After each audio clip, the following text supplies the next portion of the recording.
El libro de los Hechos, capítulo 9, versículos del 32 al 43. Escribe Lucas: Mientras tanto, Pedro viajaba de un lugar a otro y descendió a visitar a los creyentes de la ciudad de Lida. Allí conoció a un hombre llamado Eneas, quien estaba paralizado y postrado en cama. Hacía 8 años. Pedro le dijo: Eneas, Jesucristo te sana. Levántate y enrolla tu camilla. Al instante fue sanado. Entonces todos los habitantes de Lida y Sarón vieron a Eneas caminando y se convirtieron al Señor. Había un creyente en Jope que se llamaba Tabita, que en griego es Dorcas. Ella siempre hacía buenas acciones esos días. Se enfermó y de repente murió. Lavaron el cuerpo para el entierro y lo pusieron en un cuarto de la planta alta. Pero los creyentes habían oído que Pedro estaba cerca, en Lida. Entonces mandaron a 2 hombres a suplicarle: por favor, ven tan pronto como puedas. Así que Pedro regresó con ellos y tan pronto como llegó, lo llevaron al cuarto de la planta alta. El cuarto estaba lleno de viudas que lloraban y le mostraban a Pedro las túnicas y demás ropa que Dorcas les había hecho. Pero Pedro les pidió a todos que salieran del cuarto. Luego se arrodilló y oró. Volviéndose hacia el cuerpo dijo: Tabita, levántate. Y ella abrió los ojos. Cuando vio a Pedro, se sentó. Él le dio la mano y la ayudó a levantarse. Después llamó a las viudas y a todos los creyentes y la presentó viva. Las noticias corrieron por toda la ciudad y muchos creyeron en el Señor. Y Pedro se quedó mucho tiempo en Jope, viviendo con Simón, un curtidor de pieles. Hasta aquí, hermanos, ya concluimos con el capítulo 9. Vemos que mientras Saulo tuvo que marcharse a Cesarea y después ser enviado a su ciudad natal, a Tarso, el autor Lucas nos quiere mostrar cómo se va desarrollando el ministerio del apóstol Pedro. Pues el autor estaba a punto de compartirnos cómo Pedro iba a dar el paso de compartir el evangelio a los gentiles. Pedro ya había aprendido con el ministerio de Felipe que el evangelio también era para los samaritanos y que era necesario viajar por regiones de Jerusalén y Galilea y alrededores para compartir el evangelio. Por ello vemos que tras haber estado un tiempo en Jerusalén, donde además se encontró con Saulo, eso ya lo vimos el viernes, marcha a varios lugares para compartir las buenas noticias. Lucas se detiene en compartirnos qué hizo Pedro en la región de Lida, pero probablemente Pedro hizo muchas cosas. Ya sabéis que Lucas ni ningún autor bíblico, especialmente aquellos que quieren recoger los hechos de Jesús o los hechos de otros apóstoles o discípulos, no pueden contarnos toda su vida, ¿verdad? Tendríamos un montón de libros. Si ya de por sí a la gente le cuesta portar la Biblia y leerla, pues imaginaos si apareciesen más cosas, ¿verdad? Bien, pues vemos, debido a que para Lucas le parecía importante centrarse en Lida, que Pedro interactúa con varios creyentes allí, pero en especial con un hombre llamado Eneas, un hombre paralizado y postrado en cama desde hace 8 años. Pedro, al verlo, le manda levantarse en el nombre de Jesús para que haga su cama. Eneas obedece y fue inmediatamente sanado. Este milagro dio pie a que todos aquellos que lo vieran se convirtieran, creyeran en Jesús. Y no solamente los de Lida, sino también los de Sarón. Conforme vayamos avanzando en la narrativa del libro de los Hechos, siempre debemos de recordar ese principio que os compartí al iniciar este libro, que aunque este libro se llame Hechos de los Apóstoles, en verdad debería de ser titulado Hechos del Espíritu de Cristo, que lo hacía a través de los apóstoles. ¿vale? Son los hechos de Dios a través de sus siervos. No los siervos actuando por sí mismos, opinando esto es mejor, esto es peor, o peor aún, vamos a hacer una asamblea y votemos a ver qué es lo mejor democráticamente. Eso no era en ningún momento la forma de proceder de la Iglesia, al menos en un principio. Por consiguiente, hermanos, recordando este principio que os compartí al iniciar con el libro de los Hechos, debemos dar por hecho que Pedro, siempre que realizaba una acción milagrosa, en este caso de sanación o de otro tipo también, lo hace porque entiende que el Señor le estaba guiando y ordenando para que lo haga. Es cierto que Lucas no siempre expresa esa realidad, pero no lo expresa porque Lucas entienda que Pedro gestionaba el poder como él quisiese, sino porque ya daba por hecho de que eso era así. Somos hijos de Dios, actuamos conforme a nuestro Padre nos enseña a actuar. Tomamos decisiones que nuestro Padre nos guía para tomarlas. No vamos por nuestra cuenta. Además, como ya hemos visto reiteradamente, los milagros, hermanos, no son para disfrutar meramente de ellos, como si de un evento de entretenimiento se tratase o de un mero bienestar. Los milagros son, por supuesto, actos de amor y misericordia de Dios por los enfermos, por las personas en situaciones difíciles, pero de algún modo también son señales y, si se me permite, inversiones que hace Dios para que la gente le conozca y se convierta. Y así lo vemos en el caso de Eneas, este hombre paralizado por 8 años, que tras esa sanación, muchos de Jope, de Sarón, de Lida, y de Sarón, se convirtieron. Y ahora en adelante veremos otra sanación en Jope con el caso de Tabita. Tras estas conversiones sucede pues el caso de esta mujer, que parece ser que era una mujer muy servicial, actuaría probablemente en asuntos que hoy en día diríamos el ministerio de obra social, porque ayudaba a personas en diferentes asuntos. De hecho, cuando vemos que Pedro ya se acerca a la casa y sube a la planta de arriba, ve que las viudas están llorando y además le enseñan todas las ropas que esta mujer, Tabita, pues probablemente las habría ella misma realizado, ¿verdad? Y se los había regalado a estas mujeres. También es particular que no se habla de creyente en general, sino que en griego, cuando se habla de Tabita o de Dorcas, se habla de discípula. Y esto es bueno, porque hasta hace nada con los samaritanos vimos que una cosa es creer y otra cosa es ser discípulo de Jesús. El propio Simón el Mago creyó en Jesús, se bautizó, pero no creía de verdad, no tenía una relación genuina con Dios, no había recibido el Espíritu. No era el caso de esta mujer.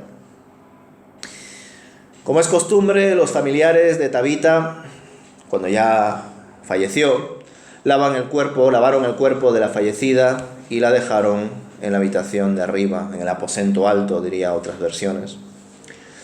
Como algunos sabían que Pedro se encontraba en Lida, y Lida estaba cerca de Jope, mandaron a 2 hombres para llamarlo y que venga.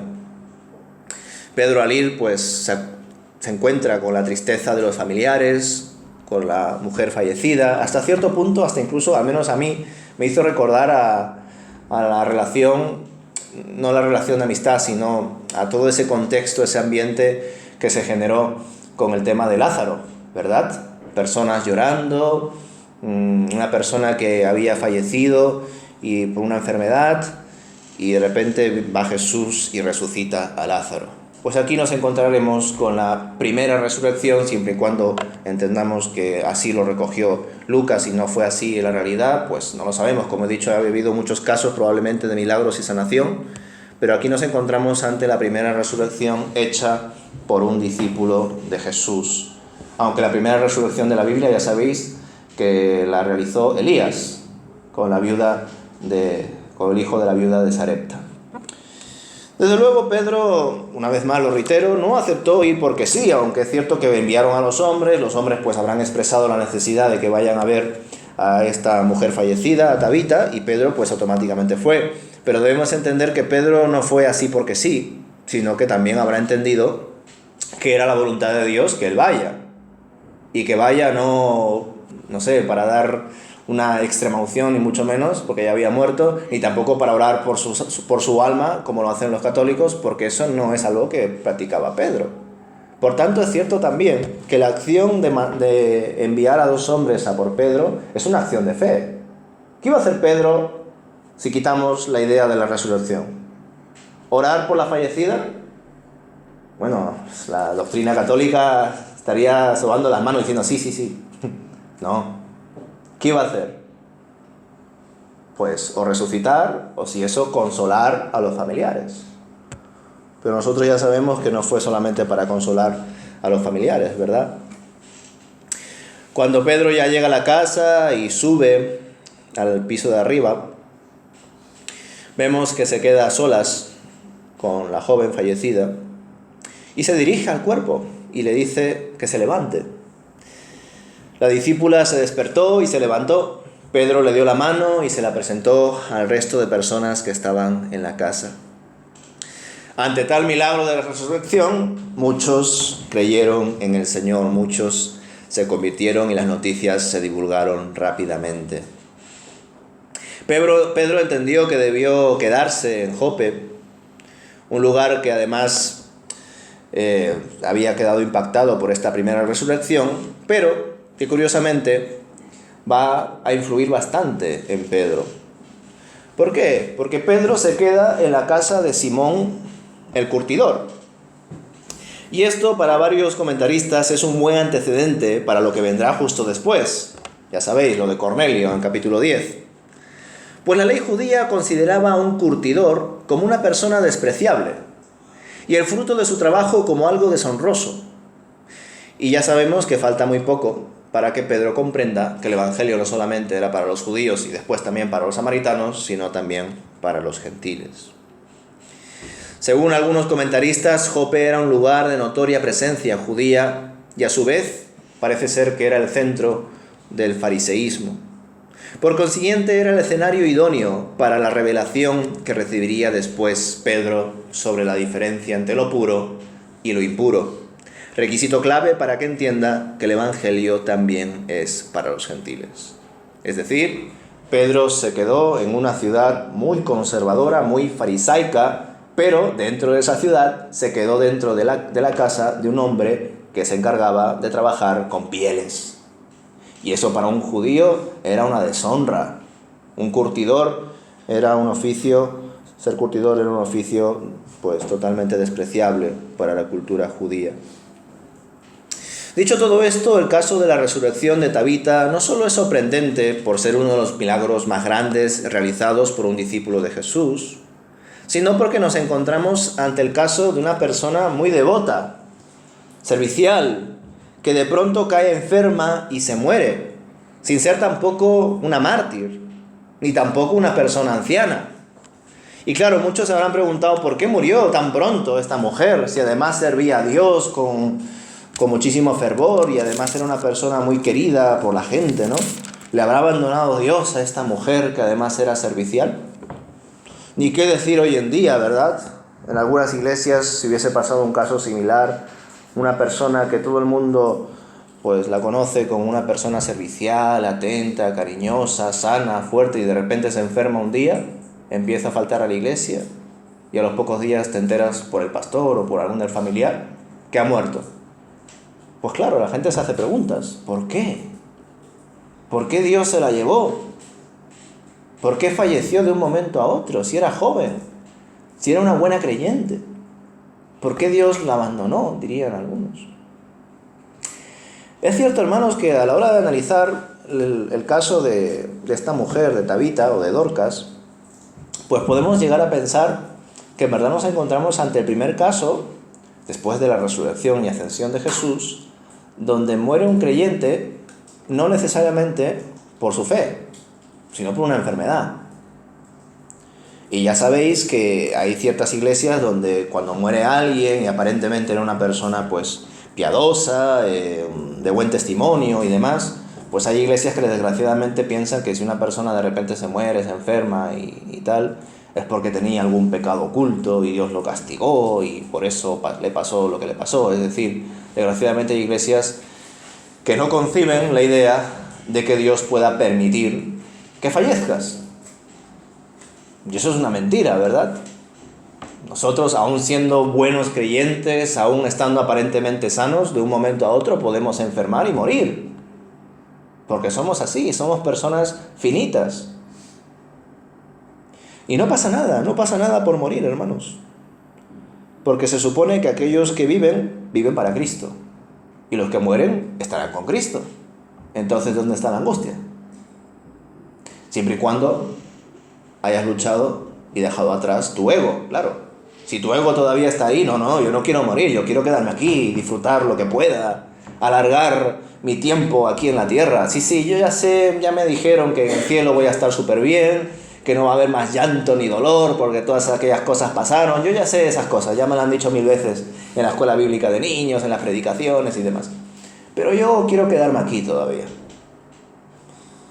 Pues las personas que piensan así pues deben de evaluar esos pensamientos porque probablemente no están viendo la vida como deben verla.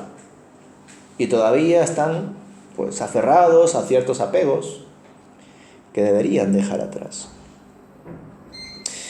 El caso de esta mujer no solamente es particular por eso, hermanos, sino porque incluso Hollywood le quiso dar cierto protagonismo a esta mujer. ¿Cuántos de vosotros habéis visto la película En busca de la tumba de Cristo? Año 2006. ¿No? Bueno, aquí Tabita es nada más y nada menos que Mónica Cruz, la hermana de Penélope Cruz. A Penélope si la conocéis. Pues su hermana, Mónica Cruz, hace de Tabita en esta película. Y además aquí en esta película sale el famoso actor, que ahora mismo no me viene el nombre, pero es el famoso actor que siempre, en casi todas las películas que echan en Semana Santa, especialmente, hace de Poncio Pilato. Que si vosotros habéis visto varias películas, pues de La Pasión de Cristo y todas estas cosas, pues el que hace siempre de Poncio Pilato sale en varias, por lo menos sale en 3 o 4. Por supuesto hay películas donde no sale él, ¿vale? Pero me llama mucho la atención de que se ha quedado como encajado en ese perfil, ¿verdad? De hacer siempre de Poncio Pilato ese hombre. De hecho, cuando lo veo en otra película digo, anda, mira, está Poncio. Pero no hace de Poncio, evidentemente. Bueno, pues en esta película, hermanos, Mónica Cruz, como he dicho, interpreta a Tabita. Y la trama gira ante la investigación de un oficial romano llamado Tito Valerio Tauro. Ya sabéis, tenía que llamarse así si era romano, ¿verdad? Este oficial romano, Tito Valerio Tauro, fue enviado por el emperador para investigar toda la revuelta y leyenda que se había generado y levantado en torno al nombre de un tal Jesús de Nazaret y sus discípulos. Este oficial romano comienza a investigar. Y es muy particular esta película, hermanos, os la recomiendo ver. Está en Amazon Prime o Prime Video, así que ahí la podéis ver. Aunque, como digo, casi siempre la echan en Semana Santa y en Navidad, como la típica película de los 10 mandamientos de Charlton Heston, o la de Ben-Hur o Ben-Hur, como lo queréis llamar, de Charlton Heston también. Pues este oficial romano empieza a investigar y en medio de esa investigación se da cuenta de que no está en ningún lado la tumba de Cristo y por tanto no encuentra en ningún lado el cuerpo. Por tanto, ¿cómo puede demostrar desde una mentalidad pues romana, es decir, empírica, que el cuerpo verdaderamente ha muerto y que por tanto esa leyenda de que resucitó y demás es mentira? No podía. Y se ve esa trama, ¿verdad?, de cómo Poncio Pilato, junto con líderes judíos corruptos, empezaron a presentarle cuerpos parecidos a este oficial romano, que también habían sido crucificados, diciéndole, sí, este era el cuerpo de Jesús. Pero no era el cuerpo de Jesús. Y en medio de esa investigación conoce a Tabita, que, como he dicho, lo interpreta Mónica Cruz.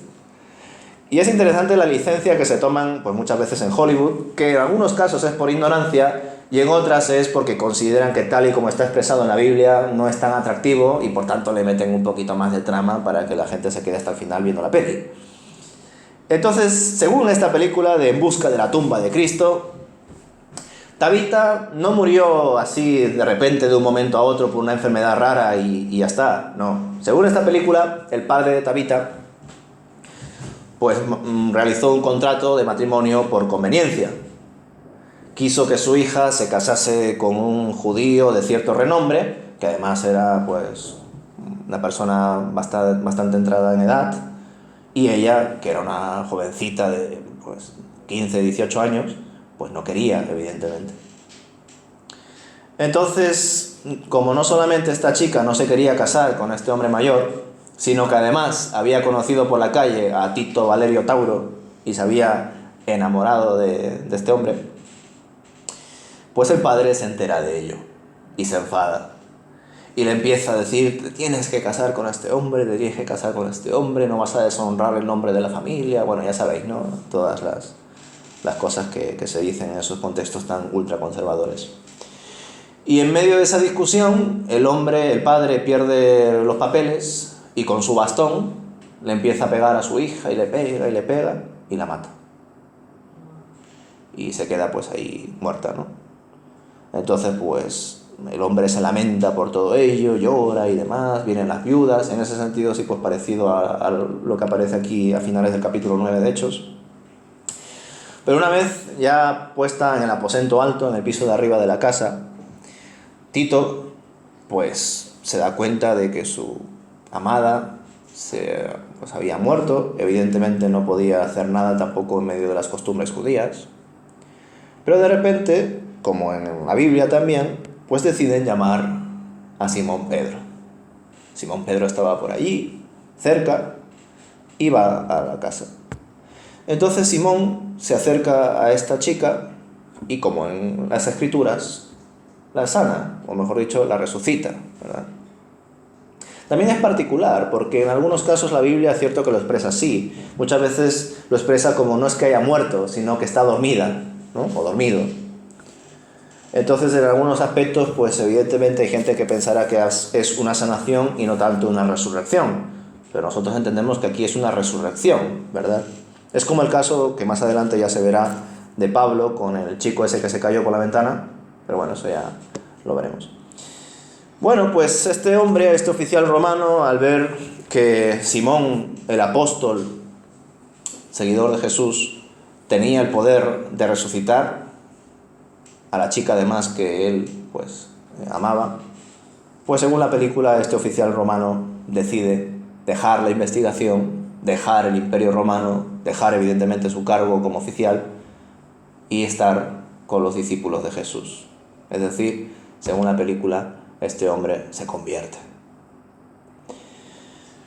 Es particular, como digo, hermanos, porque en general, pues estos milagros de Pedro y el caso de Eneas y de Tabita, pues están muy bien, son casos de milagros, pero yo creo que el énfasis no solamente se debe dar en Tabita por la resurrección, sino en general, hermanos, porque gracias a ese hombre que estaba postrado 8 años paralizado y que de repente se levanta por el poder de Dios en Simón, y esta mujer, Tabita, que había muerto y de repente resucita, estos dos milagros consiguieron que muchos de Jope, de Sarón y de Lida se conviertan. Y ese es el principio con el que nos debemos de quedar nosotros, hermanos. Que esto también pasa hoy en día en algunas iglesias evangélicas. En algunas iglesias evangélicas, ¿por qué se hacen los milagros? ¿Con qué fin se hacen los milagros? Pues muchas veces con el fin del entretenimiento. Mirad cómo este hombre que estaba postrado en la silla se levanta, y todos aplauden y se ríen. Sin embargo, hermanos, los milagros que vemos que aquí los apóstoles y siervos de Dios realizaban no eran para que la gente se entretenga, no era para que la gente les aplauda, no era para que la gente dependiese de, a ver, Simón, ¿qué vas a hacer? Te quiero seguir en todo momento. No, era para apuntar a Cristo, no a ellos. Ellos no querían fama. De hecho, yo entiendo que hasta cierto punto debían actuar con prudencia, ¿verdad? Ya os lo comenté una vez en un culto de oración a los hermanos que pudiste venir, que a mí personalmente no me gustaría tener el poder de hacer milagros. Si Dios me lo da, pues adelante. Pero a mí no me gustaría tener el poder de milagros, de hacer milagros. ¿Sabéis por qué? Porque desgraciadamente la gente se acercaría a mí por conveniencia. Vendrían a esta iglesia no para escuchar la palabra de Dios, sino para que, hipotéticamente hablando, el pastor Elí les sane de esto, les haga lo otro. Y como he dicho, los milagros son buenos, son actos de misericordia, poder y amor de Dios. Pero los milagros no están ni para entretener, ni para generar un mero bienestar. Los milagros están para conseguir algo mejor, que es la vida eterna, que es la salvación y conversión de almas. También os lo comenté hace mucho tiempo, ¿no? Con ese hombre cojo que se convierte, o el ciego. ¿Cuántos de ellos, que por supuesto no lo recoge la palabra de Dios, habrán sido sanados, habrán seguido a Jesús, habrán luchado por su fe, habrán compartido su fe y después de varios años habrán entrado al grupo de tantos cristianos que murieron crucificados o quemados o por leones en el Coliseo romano? Y claro, si nosotros de un punto de vista pues ateo o aferrándonos solamente a esta vida terrenal pudiésemos hablar con esta gente, les diríamos: pues ciego o cojo, ¿no te hubiese resultado mejor haberte quedado ciego y haberte quedado cojo y haber vivido tu vida al menos así, que haya venido un hombre y te haya quitado la ceguera o la cojera, pero que hayas tenido que morir por tu fe? Vaya trato has hecho, ¿verdad? Sí, ahora ves. Sí, ahora andas. Pero has muerto por tu fe. Vaya negocio. Claro, desde un punto de vista terrenal es un muy mal negocio. Pero de un punto de vista del reino de Dios y su justicia, esas personas han hecho bien muriendo por su fe, ¿verdad?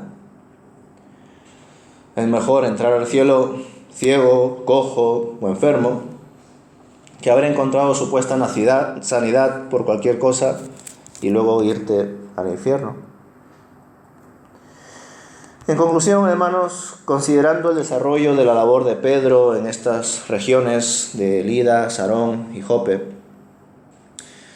cómo Pedro realizó estos milagros guiados por Dios, comprobamos que el Señor no deja nada al azar, y Él es quien debe gobernar siempre nuestras vidas.